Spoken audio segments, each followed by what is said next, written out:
Light of the Eternal by Lillian de Waters, 1945. Chapter 17. The All as Unity. Everyone has his being in the All as unity. Alas, who shall reach this unity while he rules himself and his world as an individual thinker? To such thinkers, there must come a new orientation of themselves altogether. They must move into that unity where they can see God, themselves, and the all to be one. One is out of unison when he thinks in terms of self-correction, self-discipline, self-control, leadership, mastermind, and master metaphysician. To speak in such fashion betrays ignorance of the all, which is unity, and of the fact that when we identify ourselves with the world of the real, we no longer persist as independent thinkers at all. If only one would see this, instead of ignoring that upon which his very existence depends. The self does not act as a master. Nothing is subject to it. Demonstration through individualization of infinite power may seem to be advanced metaphysics to some, but it holds no solution whatever to the problem of human existence in which sickness and discord are inherent.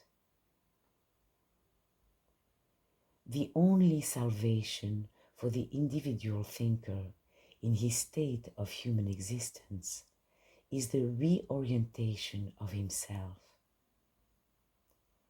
Surrendering individualism for the all as unity, he is infinite power, completeness, perfection, without the need of anything. Intrigued by such alluring terms as self-control, self-achievement, self-discipline, one has no reason for rejoicing whatever. Only when he has turned to the One, God, and has been filled with the One, is he in possession of boundless radiance and perfection, which is the All as unity. Absorbed in demonstration through the individual possession of omnipotence and authority, one has solved nothing. He has entered more deeply into sleep and turned farther away from the One All. The way is to turn back to the One alone, the One which is all as unity. Do not accept for another moment the belief that one must perfect his thoughts and emotions in order to have conscious knowledge of power and might. Not so at all. The dream self is neither to be purified nor to be evangelized. It is to come to an end. Functioning as the all pure, the only real of oneself from eternity, one is immediately released from the unreal. The heart's deep love and pure devotion for the real alone brings spontaneous humility and meekness, effacing without struggle or effort any unhappy or inharmonious state of body or mind. In infinite life, there is no such thing as coexistence anywhere. Everything that is the One itself, since there is nothing outside of it. In our moments of illumination, we know ourselves to be that which is one and that which is all, unchanging unity. Here we experience things as they are. Realizing reality through spiritual illumination, we do not leave one world for another, although it seems so. Actually, there is but one world, the real and the eternal. Here all things exist in their radiant perfect being, yet only in spiritual consciousness do we see them as they are. We are free in that alone. Unity is not only where all are in the one, but where all are the one. How can one hope to experience the real unless, first of all, he accepts himself to be the real? Realization is not of the dream self, but of the one awake. This realization alone is peace and freedom. Freedom from separateness, freedom from delusion, freedom from problem and desire. Abandon altogether the belief of duality and otherness. Identify yourself as life, truth, and being, as did the Master. Enter into life as life itself, and into the one as the one alone. Stepping into the rhythm of the all, ceasing all effort to destroy, to conquer, or to create of ourselves. Spontaneously we have by being. We know, we feel, and experience by being only.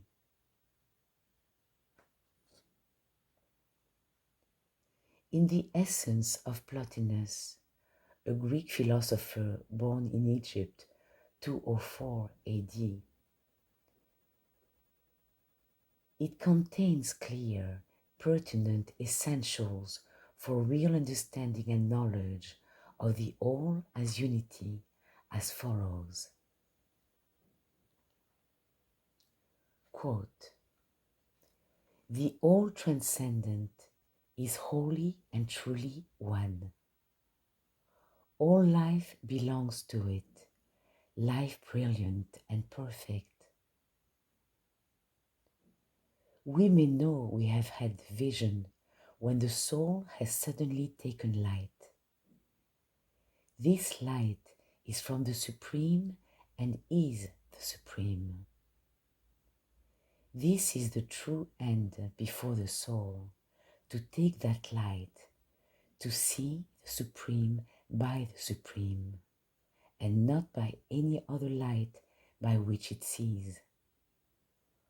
For that by which the illumination comes is that which is to be seen, just as we do not see the sun by light other than its own. But how is it to be accomplished? Let all else go. One wishing to contemplate what transcends the intellectual attains by putting away all that is of the intellect. We must fit ourselves for the vision and then wait tranquilly for it, as the eye waits on the rising of the sun, which in its own time appears above the horizon and gives itself to our sight. God is present through all, not something of God here and something else there, nor all of God gathered at some one spot. There is an instantaneous presence everywhere, nothing containing, nothing left void, everything fully held by Him. It does not change and will not fail, and in it all that is unfailing finds duration. When we look outside of that on which we depend, we ignore our unity. When we find no stop at which to declare a limit to our being, we cease to rule ourselves out from the total of reality. We reach to the all as a unity, abiding there where the all has its being.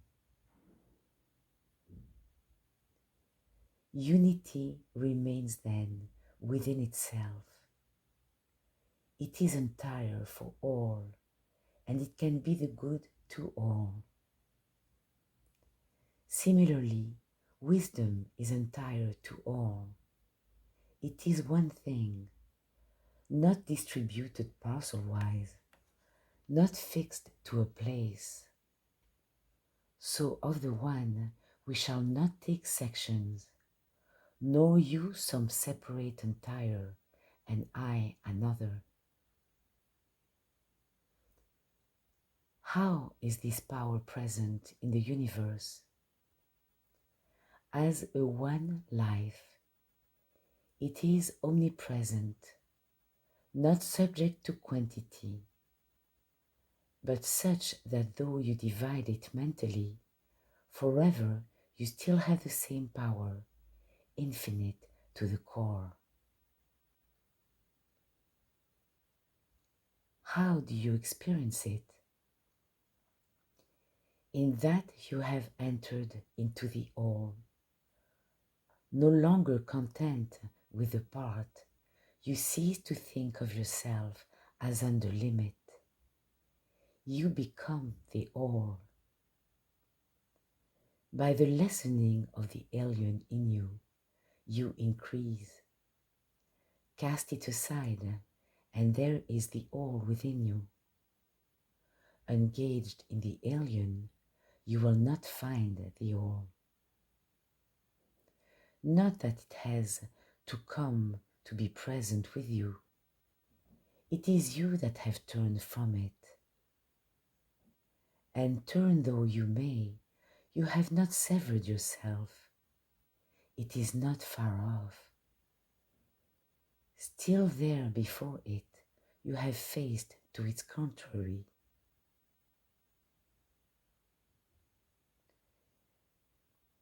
In that which is wholly what it is, self-existent reality, without distinction between the total thing and its essence, being is a unit.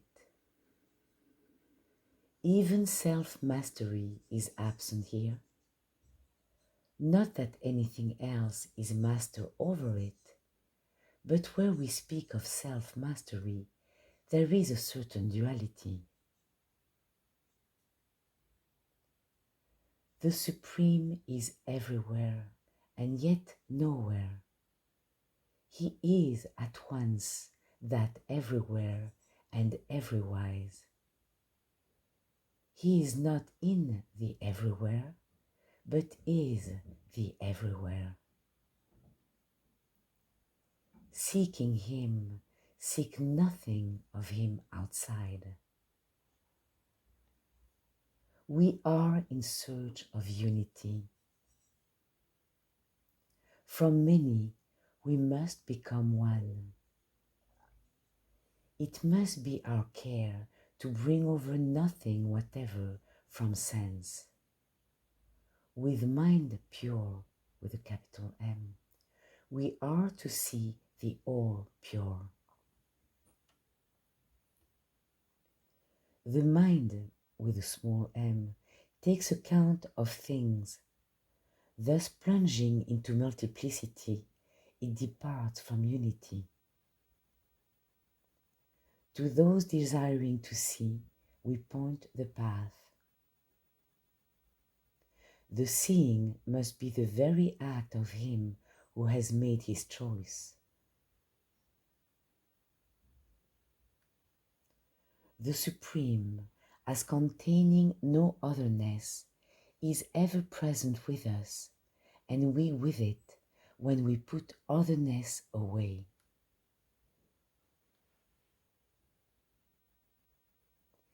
There is in existence an idea which a man should always call to mind when too much subjected by the illusions of the unreal visible world, in which everything has a beginning and an end.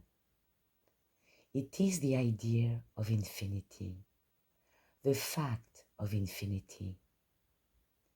It is the only reality, and at the same time, it is the abyss, the bottomless pit into which the mind falls after having risen to heights to which it is not native.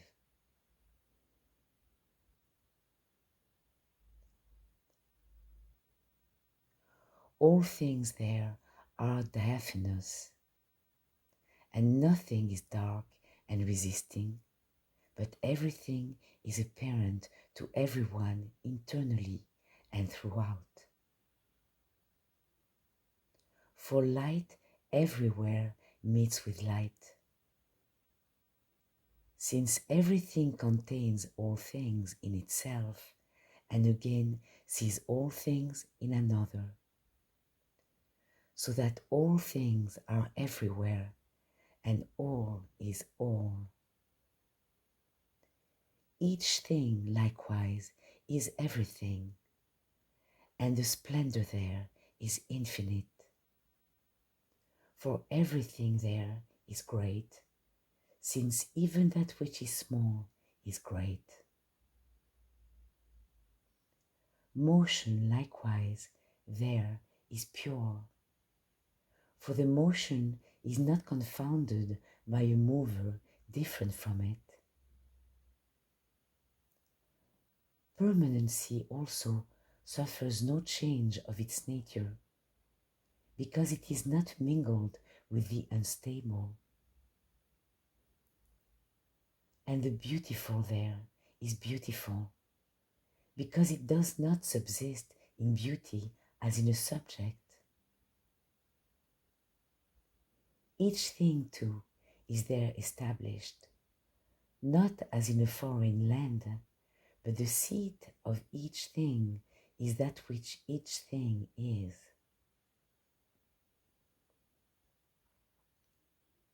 The knowledge which is possible there is insatiable. The life there is wisdom, a wisdom not obtained by a reasoning process. It is the first wisdom, and is not derived from another. There, each part always proceeds from the whole, and is at the same time each part and the whole. For it appears indeed as a part, but by him whose sight is acute, it will be seen as a whole. He who has seen knows what I say, that the soul takes on another life as it approaches God. Thus restored, it feels that the dispenser of true life is there, and that we must put aside all else and rest in this alone. Thus we have all the vision that may be of him and of ourselves. But it is of a self brought to splendor, become that very light, pure, buoyant, unburdened, raised to godhood, rather identical with God, all aflame then, but flickering out if it should take up again the discarded burden